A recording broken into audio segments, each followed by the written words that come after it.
Hi guys and welcome to yet another review, and this time around I'm bringing you, well, the long overdue review for the ZIIGAAT Arcadia X Hbb. So it's a collaboration that was done with HBB, a 1 plus 2, priced at around $190 price bracket. I got this particular unit from LINSOUL, and I'm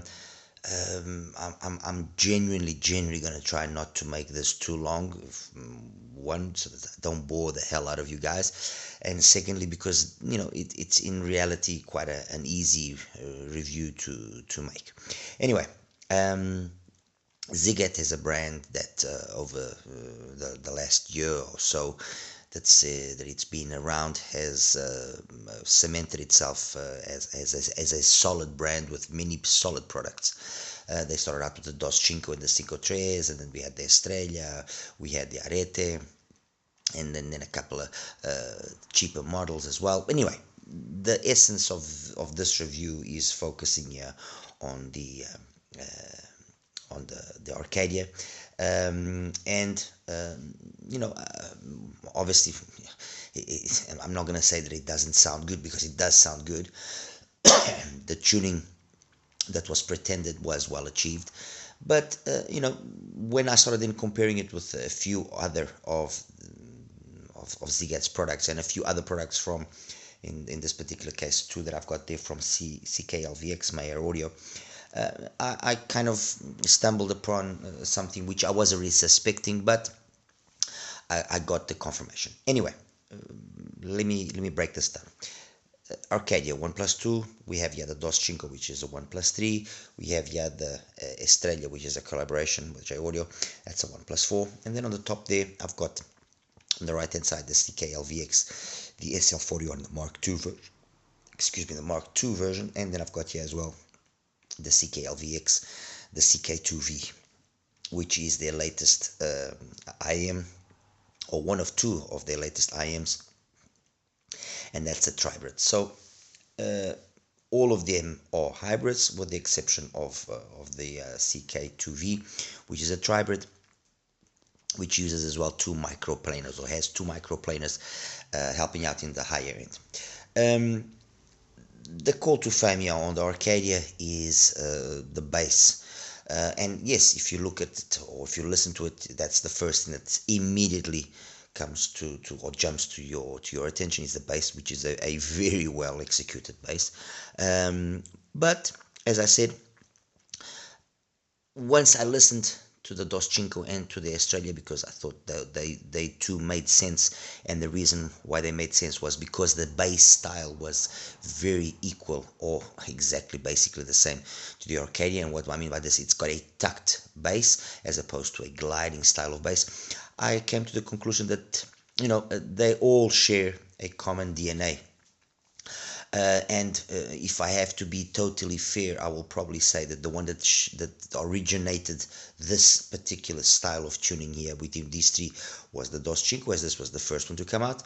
The Australia was an improvement made by ZIIGAAT, and with the collaboration of J Audio, by keeping in essence the bass performance that we had already on the Doscinco, adding a little bit more detail up top by the addition of an extra BA.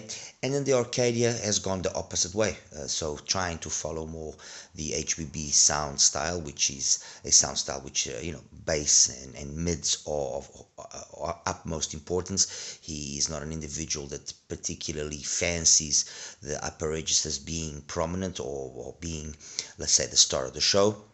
So what we get is a more darker sound, a sound that maybe might be more conducive to specific genres of music, like rock. And yes, it does have its advantages. It's not as fatiguing, and so on and so forth. That's what we get here on the Arcadia. So with just two BAs, they just brought down the overall level of the mids, upper mids, and treble.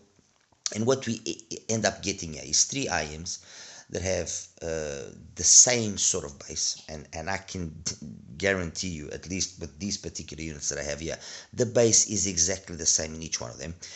What we then end up getting is, because of the different levels of mids, upper mids, and treble that each one of the three has, you then have a different overall timbre and tonality, a different overall presentation, a more warmer presentation on the case of the Arcadia, a more technical presentation on the case of the Australia.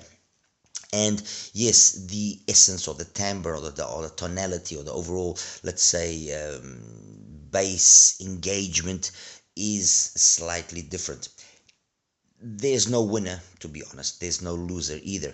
There are three different products sharing a very solid common DNA, which end up having an overall end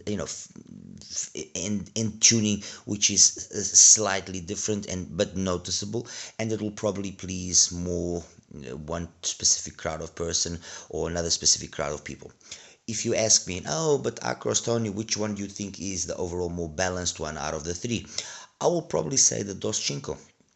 So putting aside the prices, I mean, this is, like I said, about 190, that's about 250, that's about the same thing, 270, give or take. So there is, yes, a disparity in terms of price between these two and the Arcadia. If I put that aside, the one that overall kind of tries and do the best of everything, which is being musical, organic, and offer a solid sound in terms of bass, mids, and treble, and not be overly technical or fatiguing in that aspect. I have to say, and I have to be fair, it's the Doscinco. Do I like each one of the three? Yes, I think each one of the three of these IMs is a nice IM. It's a very well, very nicely executed. They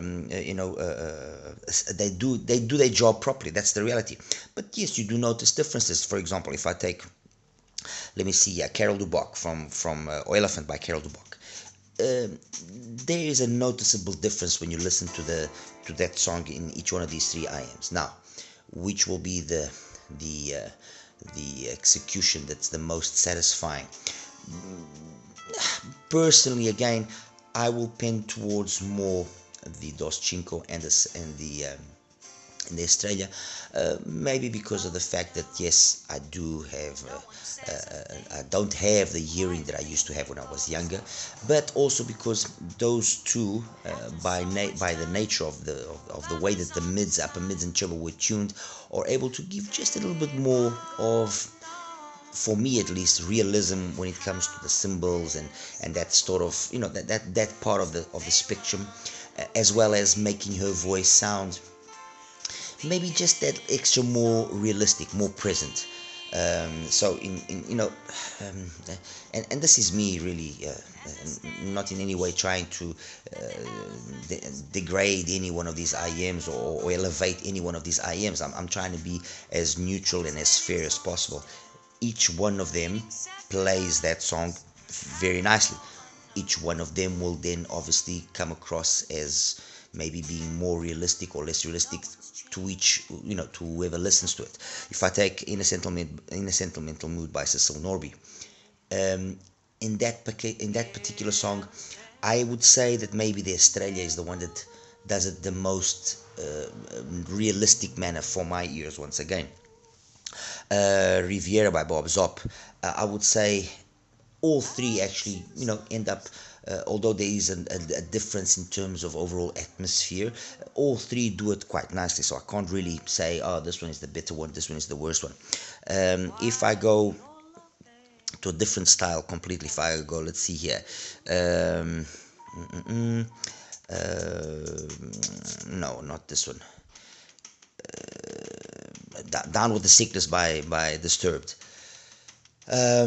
I would probably say that the one that ends up being, by again virtue and the nature of the way that it was tuned, the one that maybe is capable of you pushing the volume without being reaching that point of maybe I'm going to be start becoming fatigued by the energy that we find in certain parts of the frequency range. I would say the Arcadia is the one that does that the best, or is the one that will last the longest. Okay, if I go, for example, for Jack of Speed by Steely Dan, again, all three do that song in a very realistic manner. Which do I think is the one that stands out the most overall? I would probably say again the Doscinco. Why? Because it's the one that kind of reaches that bitter balance between the instruments, the cymbals, his voice, the trumpets, everything. On the Arcadia, this particular song, to my ears, comes across just overly dark. On the Australia, it's the opposite end, maybe overly emphasized, a little bit too energetic is not maybe the best word that I can use, but too colored. Overly colored. Let's put it that way. So that's basically it. I mean, like there are countless other songs that I used, and I could now hear, stay here a few more minutes debating how this particular song was performed on the one and on the other. The reality is this: the Arcadia is, as are all of ZIIGAAT's products, well constructed IM. There's nothing that can be said in that aspect against it. It's got a nice faceplate design, nice resin shell, 3D printed. In terms of its accessories, what we've already seen from ZIIGAAT, it's got a nice carrying case. The cable could have been a slightly nicer cable. I've left it here on purpose, although I did the listening with a cable exactly the same as the one that I've used here on the Doscinco, which is a cable from Jazeer. Sonically, bass is definitely the star of the show, definitely, and the overall signature, I would say, is a signature which pends towards the being warmer side of things. It definitely will be an IM that will please those that like energetic genres. So rock will be a specific genre that this will do really well. R&B, rap. Yes, it does it well if it's if it's a song that it hasn't got too much going on up top, where you might occasionally find that there's a little bit of a lack of detail to just give a little bit extra engagement. That's a little minor nitpick. There's nothing really to be worried about or concerned. It's, I mean, nothing that a little bit of an EQ won't fix, although I try and do things, or I try to do listening as much as possible without EQing. And when I do EQ, it's really to perhaps bring out a particular aspect of an IM that wasn't maybe fine-tuned to its best ability, and that ability is there. So kind of think of it as, it's a diamond that wasn't polished to its utmost best, and with just a little bit of a touch you actually make it shine, and that's the case here of the Arcadia. Mids, in terms of the vocals and how they come across, male vocals are definitely the better, the best, or the ones that come across the best. Female vocals on specific times will be just a little bit closed down, but like I said earlier, the plus point is that it will not be a fatiguing IM. It will be an IM that will be very easy to listen to. It's then in the upper end that, yes, we do, at least I found, it could have had a little bit more energy. It would have made it a little bit more engaging, but again, definitely not a deal breaker. In terms of comparisons with other OnePlus 2s, and look, guys, I will prefer that you rather just tell me which one you would like me to compare. But having said that, I did bring out the Explorer from a full, and it is, you might think, oh, but that's a completely different style of tuning. Yes, very true. In terms of the bass, definitely very true. But in terms of the mids, upper mids, and treble, there's a surprising amount of similarity, although looking at the graph you wouldn't think so. The interesting thing about the Explorer is, although yes, it's noticeable that it doesn't have the same sort of bass performance as the Arcadia, so it doesn't have that almost guttural feel to certain songs, or presentation that certain songs sometimes have, or was embedded into their recording. The one thing that I will give the Explorer is that it has an overall balance that makes it yes, have that same sort of warmer tuning, more organic style of tuning. No, by no means is it also a detail monster, which the Arcadia isn't. So it's not an IEM that will be the most maybe ideal for those that are wanting for a technical IEM. The Arcadia is not a technical IEM.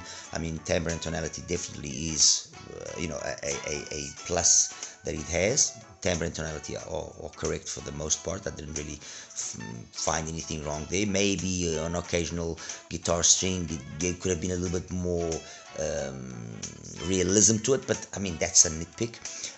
Soundstage is a little bit more the closed venue type of style. Soundstage imaging as well, a little bit closed down, but I mean, nothing really that I could consider deal breakers or anything of the sort. But getting back here to the Explorer actually surprised me quite favorably. And overall, although yes, it doesn't have the same bass quantity, not the quality of the Arcadia, I will say that considering that it costs basically half the price, I mean, it's just over $100 roughly. It makes a very solid case for being perhaps an IM that's equally as interesting if what you are wanting is a more organic, more type of warmer presentation. The other two that I also listened a little bit more and I thought were very interesting is the SL41, the Mark II version. It's got the same sort of bass. And although it's got 4 BAs, and obviously then there's going to be more energy in the mids, upper mids, and treble. And yes, it will be definitely a more detailed IM. I think that overall that balance that is struck between the different frequency spectrums, or across the frequency spectrum, is a balance which makes the SL41, the Mark II, a more sensible choice for a wider variety of people. I think the Arcadia is an IM that will be very much focused on a specific crowd of people, and that those that occasionally might want a little bit more detail will find it lacking. Over here, it's always going to have that extra amount of detail which makes it, like I said, listening to the songs that I like listening to, just a little bit more satisfying, a little bit more agreeable, like Aphrodite from Friedman. It's not that the Arcadia does it in a bad way. No, it does it really nice. But here the guitar plugs just came out more realistic, more like they are in reality. They had just had a little bit more life. And the other one, which I will be reviewing a little bit with more detail, is the CK2V, which, to cut a long story short, it's in essence an SL41 Mark II, where 2 more planar drivers, micro planar drivers, have been added to give it that extra extension up top. And so what we end up getting is very much the same situation as in the SL41 in terms of overall balance, just with a little bit more technical prowess. And compared to the Arcadia, again, I think, especially considering the value now, and that's the main thing here.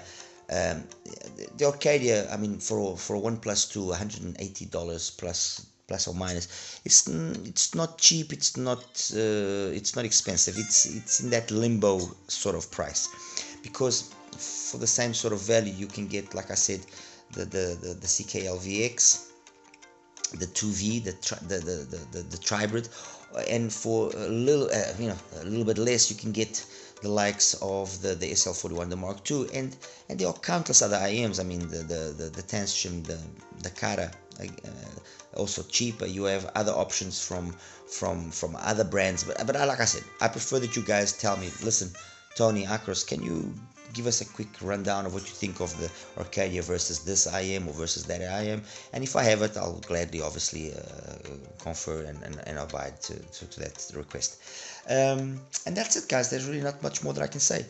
Solid IM, nice IM. HBB has got his particular style of tuning, so if you like his style of tuning, there's nothing here that you will not like. It's an easy to like IM, but looking at a wider crowd of people that maybe have a genre of music selection that is more similar to mine. This does it. It will play those jazz songs and so on and so forth, but it's not as competent as, for example, the Doscinco, if you already own a Doscinco. Although yes, that's more expensive, but if we are going to go for something of around the same value, I don't think that the Arcadia is as competent as the CK-LVX, the Mayor Audio, whichever way you want to call it, either the CK2V or then the SL41, the Mark II. I think those two are overall more balanced out, i.e. sonically. All right, guys, I'll show you the graphs in a part 2. And as always, like and subscribe. Any questions, please feel free to ask me. Take care now. Bye-bye.